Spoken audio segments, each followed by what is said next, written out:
Type student loans into Google, and when you look at the information box, all you really see is a student with a weight on its ankle that says student loans.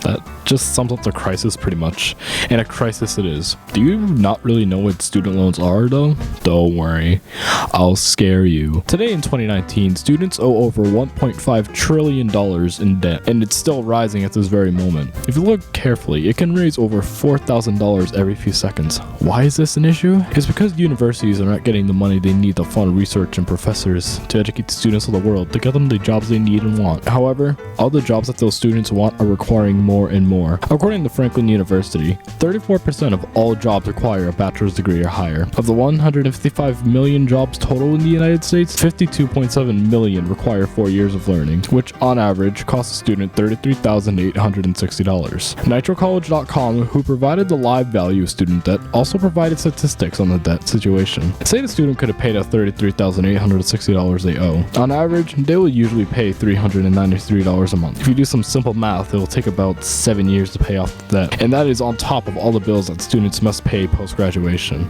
Okay, if students can't pay, is it even worth going to college? What do loans bring to the table? Let's discuss. In the last few weeks, I interviewed Miss Killian of Holbrook and Laura Beichler, the financial aid director of Bridgewater State University. Beichler explained to me that, in short, student loans are a type of financial assistance designed to help students pay for school-related fees. They work by federal dollars being sent to the office, then being put into the student's account, and all those dollars will be primarily put into tuition. Anything left over will be put into housing and textbooks for the student. Now, the student can't really choose the amount you receive in financial aid. They might have a little bit of say, but ultimately, they can't really choose how much they get specifically. It may exceed the amount the student needs or not. It's all determined by the financial aid office at the college the student would go to. Now, there is a problem that seems it can be solved pretty simply, actually. Why don't students just avoid the high costs altogether?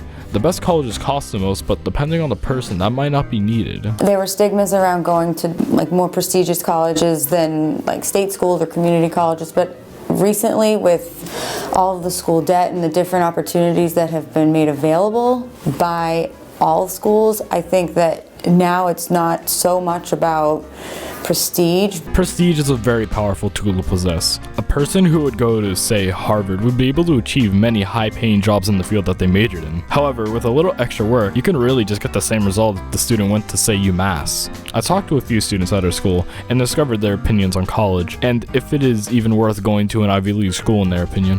People definitely love to overrate the importance of going to a really prestigious college. You can get the same education at a community college or a state school, especially with the mass transfer program. There's a lot of benefits to going to a community college like Massasoit. I know people like to make fun of people who want to go to Massasoit, but it's a fine school. You're going to get the education you need.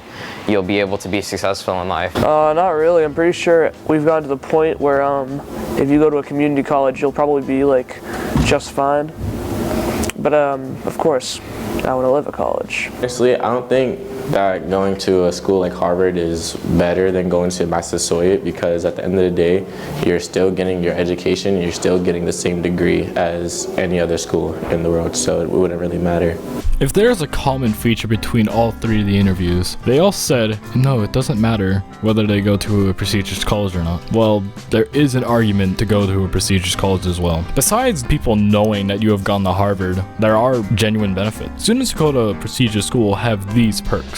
They will have higher pay, they will have access to advanced degrees like a PhD, a medical degree, or an educational degree. These are all rated as doctoral degrees, the highest level. And finally, higher level schools allow access to better companies. This in turn makes a cycle, as a student can earn more, learn more, and make more as they advance their degree in whatever field they're studying. There are benefits for and against spending a lot at a good college. It is a hard choice to make what college people want to go to. Everyone has different choices and paths they want to take in life. There is one thing that is assured though. You will need to pay, and it will hit you hard if you are not ready for it. One slip up and one person could have thousands of dollars in debt to their name. If someone can manage, however, maybe it won't go as bad for them. Thank you for listening. That is all from me. This was Nick Chaffee. Back to you in the studio.